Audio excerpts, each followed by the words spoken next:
Hi, this is Bob Wells here, and welcome to Undercurrent Stories. This is the show where we hear about people's interests and uncover some fascinating stories at the same time. I hope you enjoy today's show. Tucked away just 2 miles east of the famous Great North Road, near Clipsham in Rutland, lies one of England's greatest hidden gems, Yew Tree Avenue. So on a beautiful autumn day last year, I was invited to visit Yew Tree Avenue and had a conversation about the restoration and upkeep of this iconic English landmark with Dr. Patrick Candler, who heads the Clipsham Yew Tree Avenue Trust. To get a true picture of the splendour, majesty and meditative tranquility of the area, I would encourage you to visit undercurrentstories.com, where there are links to pictures for you to enjoy. And if you're ever travelling up or down the A1 and just fancy a quick break, consider a visit. You won't be disappointed. And now on with the show.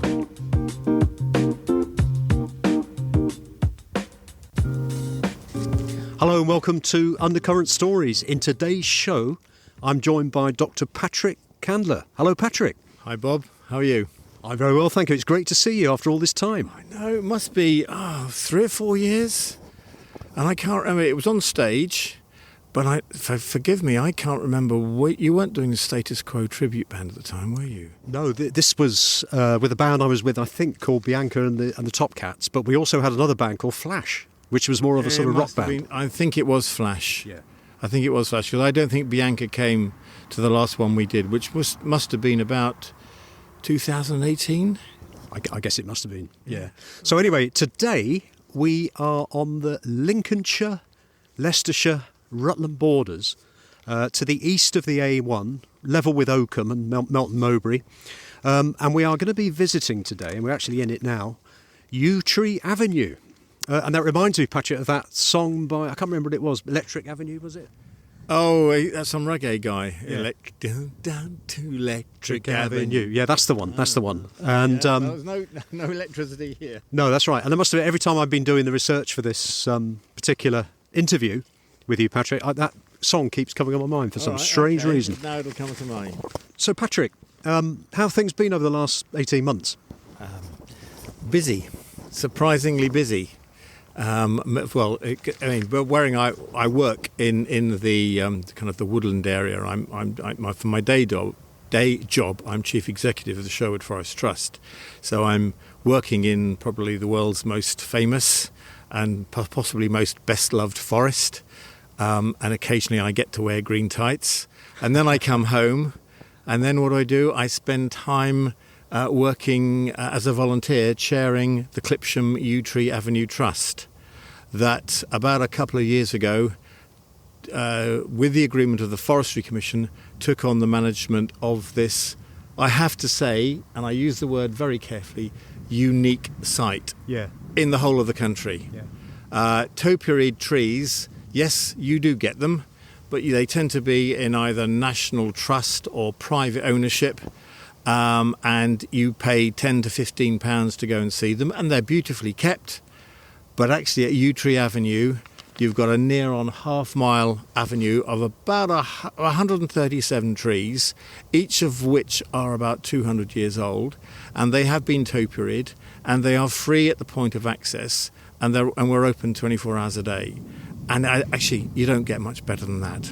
No, you certainly don't. And we're walking along this avenue. I can see the end of it, half a mile, and surrounded each side by the trees. We'll put some of the photos on the notes for the podcast show. I'd have to say it's a lovely day. We're at the beginning of November. It's about 10 degrees, and I can hear in the distance the roar of the A1, because I don't think we're that far from the A1, are we? I'm afraid the wind's... There's not much wind, but actually it is bringing the sounds off the A1. But it's a beautiful autumnal day. And then on the left-hand side, we've got some... They look like sequoias, actually, Patrick. Well, yes, they are. And they're a hidden gem, because when we took over the site... the yew trees, if you look at some of the older photographs, you will see the yews were very much compromised by some Leylandii trees and conifers that had been planted about 40 years ago, and they were really encroaching on the yews. And I persuaded the Forestry Commission to take them back about up to about 10 metres, and they did. And when they took these Leylandii and kind of Corsican pine back, they discovered that 40-odd years ago, some of the Forestry Commission foresters had planted these sequoias, which is they're the Wellingtonia, the American redwoods you get in California, Yeah. 3,000 years old. Well, these are not 3,000 years old, but they're just lovely. And they've been released, and they're going to get some light, and they're going to be able to grow. And I think in years to come, they will tower over this area. Yeah, they really are beautiful trees, and I have to say it's a very tranquil spot, isn't it, in the middle of the countryside? It is, and this is why we like it so, and that's what we want to keep it. So, at the same time, we obviously want people to come and visit. So the avenue itself, Patrick, this leads up to Clipsham Hall, is that right? Yes. The history, and forgive me, Bob, I am a historian, so you may have to bonk me over the head if I go on for too much. Well, we've got all afternoon, but I don't think we'll be doing okay. The history of this is that we are walking along the main drive to Clipsham Hall. I'm not sure of the origins of Clipsham Hall, but certainly in the 19th century, I think it was John Davenport Handley, who was the Lord of the Manor. He had a head forester called Amos Alexander, and Amos came to him and said, look, we've got these yew trees that would have been planted in Napoleonic times, 200 years ago, just there or thereabouts. He said, look, let's topiary them. And so John said, okay, let's do it, but the proviso is you do it with kind of names of famous local people. So that's when it all started. And Amos came in, and it was all done by hand in those days. And he started to do the not only the tops of the trees, which are fairly standard, and we've got peacocks, and we've got top hats, and we've got all sorts of shapes and size. But the uniqueness about Clipsham was the designs on the side. And in those days, there were references to local celebrities. And then you skip through First World War, Second World War, and to about 1955, when Sir David Davenport Hanley was then kind of Lord of the Manor, or he was the owner of the Clipsham estate. He leased Clipsham Park Woods, which is a pause, which is I think it was a plantation of ancient woodlands, which is either side of us, which included the Yew Tree Avenue, which obviously, as I said, was the main drive to the house. And he leased that on a 999-year lease to the Forestry Commission. And they came in and they started to up the ante on the topiaries, particularly through the 60s and 70s. Yeah, and I did 80s. see one of the moon landing. I'll tell the history. But they did a fantastic job during that time, and then in 2010, this is where I get a little bit political. The incoming Cameron government, with George Osborne as Chancellor, was trying to sell off the country's kind of public forest estate to make some money. It didn't succeed because there was an outcry. But the Forestry Commission, it was costing them money to do this work, and they were just unable to do it. And so for a number of years, 2011-12, the trees weren't clipped. And the local people said, well, hang on a minute, they're not very healthy, they're not looking very good. And there was a campaign to try and get the Forestry Commission to change its mind, but that didn't work. And then in 2015, I used to live in Clipsham, by the way, and used to come here with my kids, and I know which trees you can climb inside. Really? And I've been here when it's been 2 feet of snow, and it's been beautiful, kind of alpine conditions, and also when it's in hot summer's days. But I was approached, say, 2015, because of work that I'd done in other woodland areas, to try not a top-down approach, but a bottom-up. Yeah.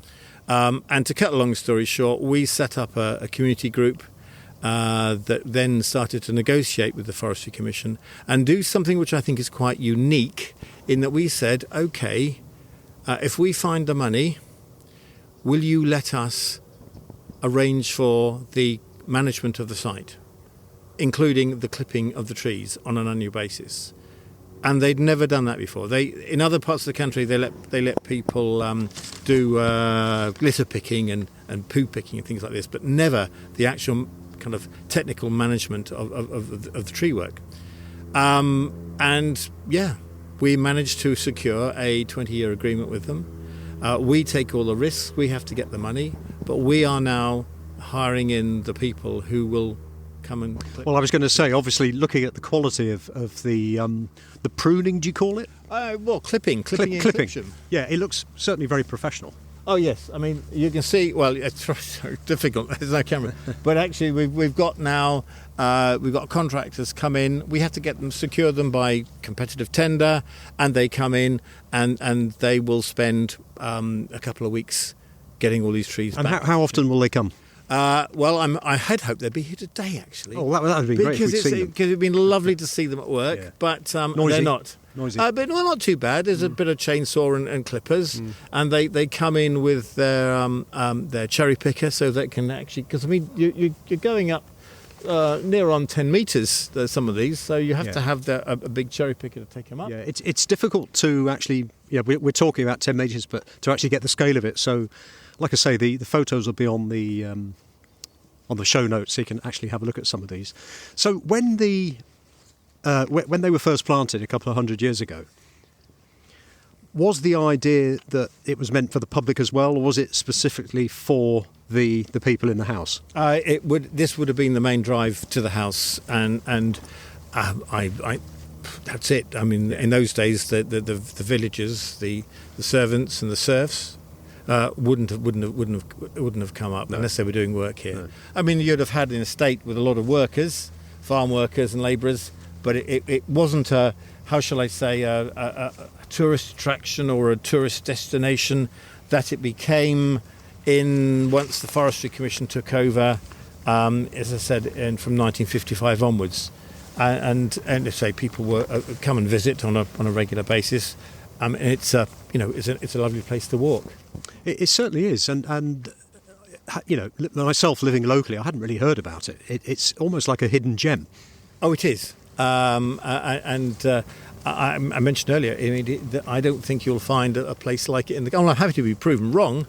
A place like it in the country where you've got so many trees that are just free, and people can just come and walk, and they can picnic, and in high summer or winter, I mean, it really is beautiful. So, what about the future?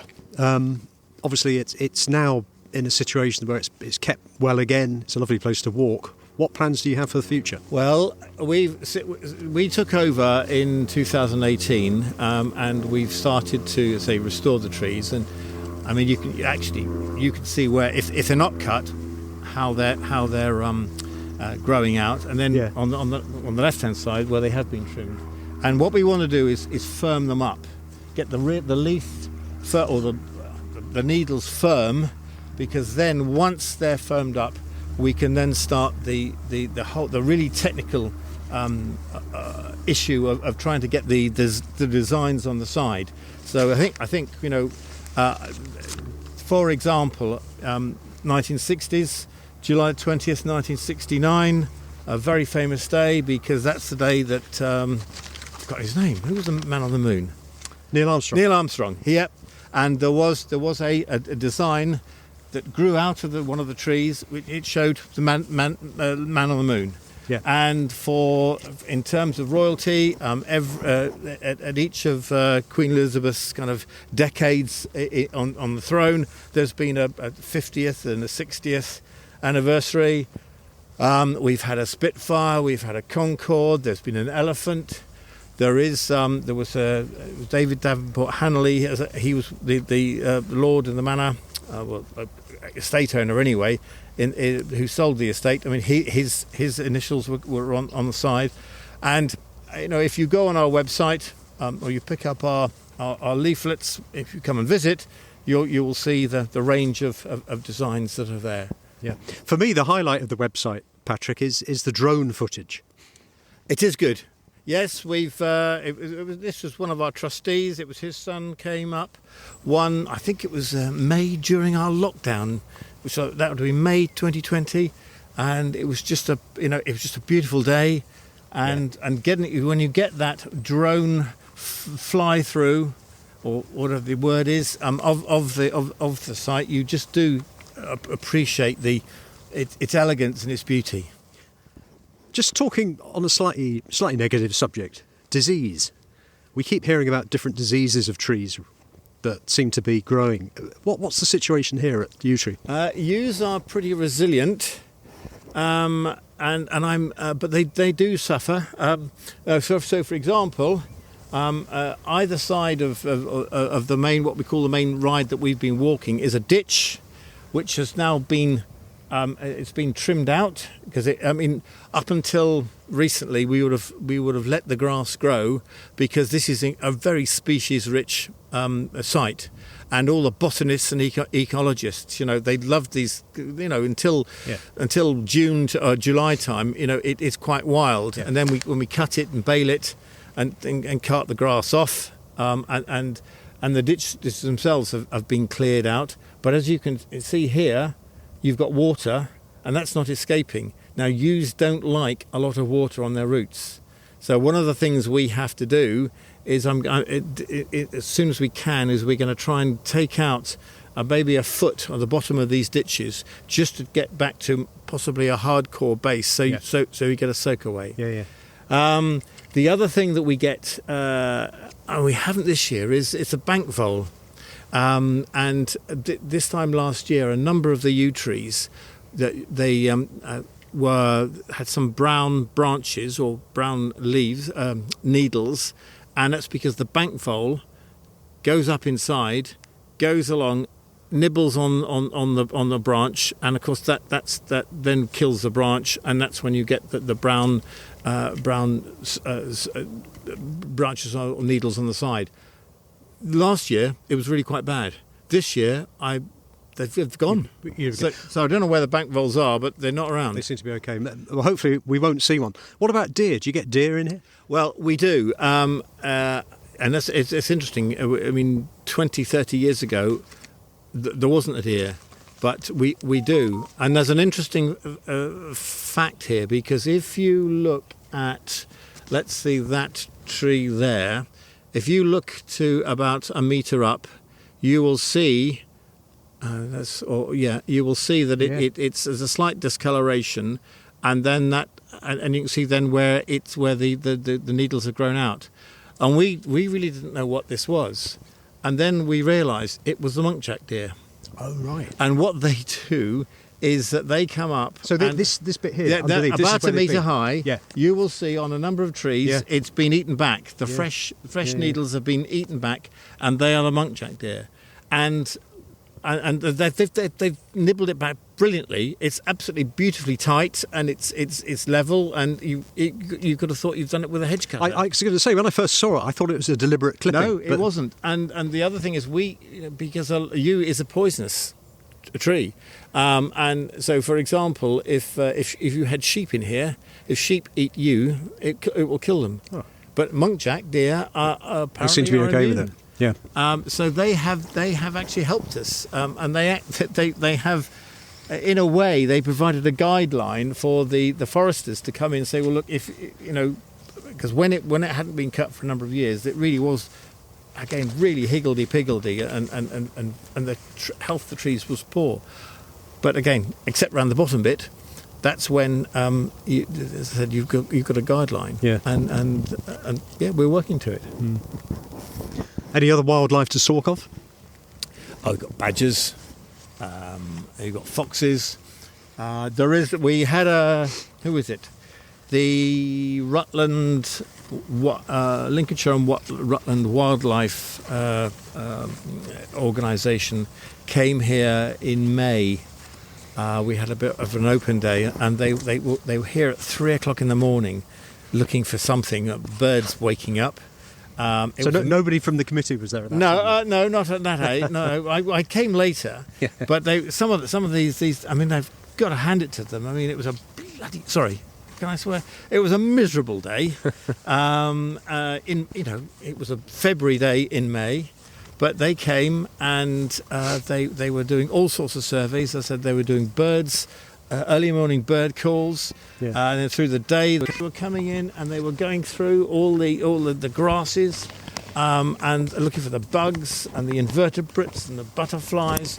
And they had a fantastic day. And they have given us now a complete kind of rundown of what they find. Yeah. And that's why we do now let the grass grow, because it's a good natural habitat for species, and we only cut it the Forestry Commission used to cut it half a dozen times a year. It never got long. It was a bit like a lawn. Now we let it grow until the kind of late summer cut. Yeah. The actual yew trees themselves, you said they were about 200 years old. Yep. So have any had to be replaced at all? No, but there is one that's died. And we've left it just to show that what will happen. We're not quite sure how it died. It could well have been the bank voles would have killed it off, but you've just got a trunk, and that's it. But as I said, I'm just looking up here. They actually have done really quite well. So we're about halfway on the. Yeah. It's half mile long, isn't it? This one. It's not. Actually, that's a slight. So we've done about a quarter of a mile. yards long. Yeah. So is that nearly half a mile? How many yards? It's about 700 yards. Yeah, it's getting on, isn't it? Getting on. 1,760 yards, I think. Right, well, slightly under. Pre-1971. Yeah. So, we're about halfway along the route now. That's a very interesting tree there, isn't it? Well, that's a windmill. Yeah. And the foresters have supposedly going to have to put some stiffener into those sails because they're looking a bit limp. I suspect I will get them to come back. And what they will do is put a beam in either side so that actually the sails are looking at a proper cross rather than looking a bit droopy. You seem to be very familiar with every tree. Well, I'm getting there. It's taken a number of years, and the real trick is going to be when we try and match up the original designs that were on the side with the tree. And we did. Fortunately, the Forestry Commission, when they did all the work, they did keep a record. So we've got a pictorial record of all the trees. Every single tree. Yep, absolutely. Yeah. And we will. Our aim is to try and put back the designs that were already there, and then there will be some trees that didn't have any designs on the side, and we will be looking to say, okay, well, in the 21st century, what should we be recording? What's going to be important for Rutland? And this area, and is it a celebrity? Is it a local author, or what? We don't. So know does yet. that mean then that the one, for example, of Neil Armstrong and the landing on the moon, that will come back? Oh yes, the plan is all the ones that were there, and they were. If you can look on the website, and I think 2010 was the last time the Forestry Commission came in. And I take my hat off to them. They did a brilliant job. We know some of the foresters because we have the trust has a regular management committee meeting, and one of our kind of advisors was one of the foresters who used to do all this work. Yeah. We get him. He's getting on a bit now. We get him out to check and say, well, look, Eric, 20, 30 years ago, you did it all by hand.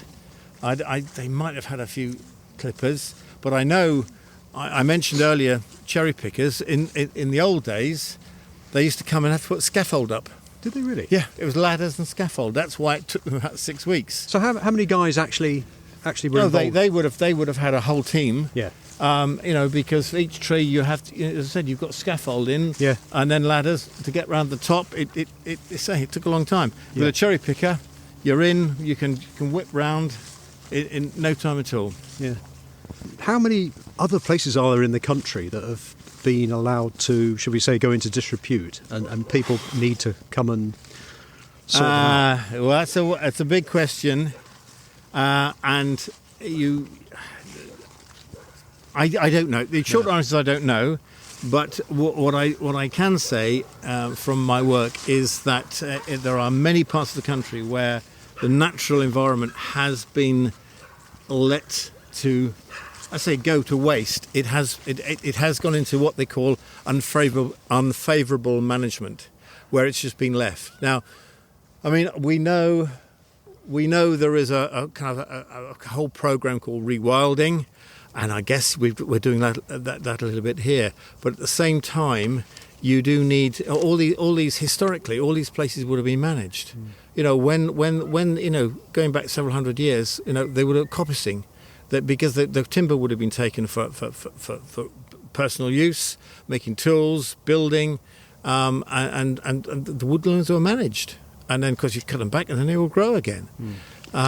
So, I mean, we're in a situation here where if the Yew Tree Avenue Trust hadn't taken on this responsibility, I don't know, Yew Tree Avenue would be looking in decidedly worse shape. Yeah. So if there's anybody listening who fancies getting involved with a project that they think there's an opportunity for, what advice would you give them? I mean, they need to obviously know the landowner of the site. I mean, sometimes it might be private ownership. I mean, in this case, this is kind of Forestry Commission. Effectively, you got the lease. They're a government agency. We've done the deal with them, and we've had to give assurances, and we've had to get ourselves set up as a registered charity because you need to get them funding, and we've been very lucky in getting. Probably getting on between £50,000 and £60,000 we've raised in the last 2 or 3 years. We've just had a grant. In fact, the cutting now is being funded by FCC Communications. It's one of these what they call landfill tax. We have to put the application in and say what we want to do. So the money that comes from the landfill tax. Yep. Goes to projects such as yourselves. There is a charitable. Some of the landfill operators. There's a money that is put aside for environmental purposes. And what about contributions from the public? Is that something that you've been involved with? Yes, we have a website, and we welcome donations from companies and from individuals who just know that it costs us whatever it is, around about £15,000 a year to keep this place going. If you think about all the trees, with the ditching, all cutting the grass. And general upkeep, that's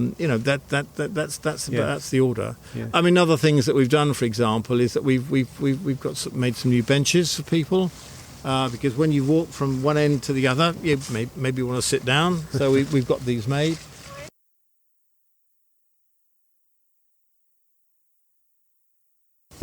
Well, it's been great talking about Yew Tree Avenue. Patrick, one thing I wanted to ask was, you mentioned that it's open 24 hours a day, 7 days a week. What is it like for access? It's pretty good, actually. It's free. So I did say 24 hours. We really don't want people here at night. But, no, we certainly, it's dawn till dusk. And we have... I mean, it is an outdoor site, but we have tried to make it more accessible for people, particularly who have wheelchairs or buggies, and certainly we have resurfaced the car park because that was in a pretty poor state, and then we put in some kind of walkways from the car park to the main central ride because that used to get so boggy. And it just you saw people wading through it. Well, and actually, when you go down now, you can keep your feet nice and clean. Yeah. And I think it's good. It's lovely.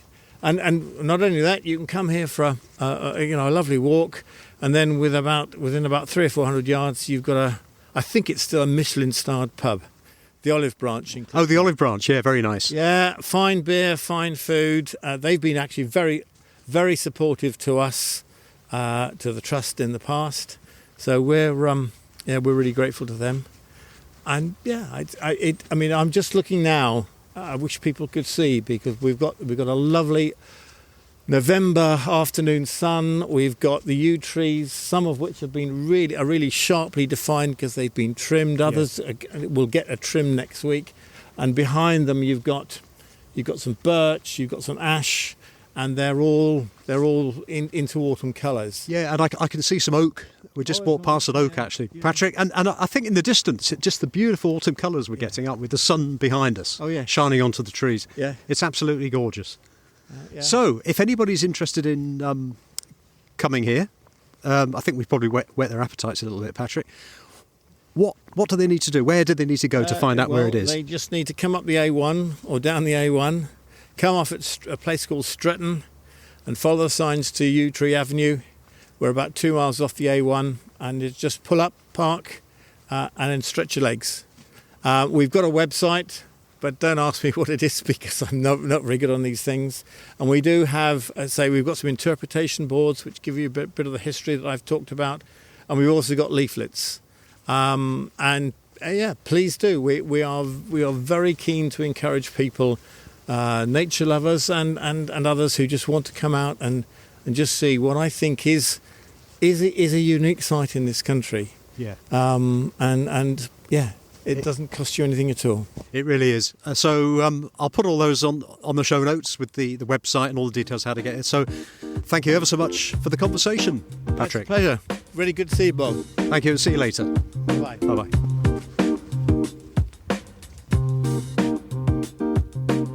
You have been listening to Undercurrent Stories. I hope you enjoyed this episode.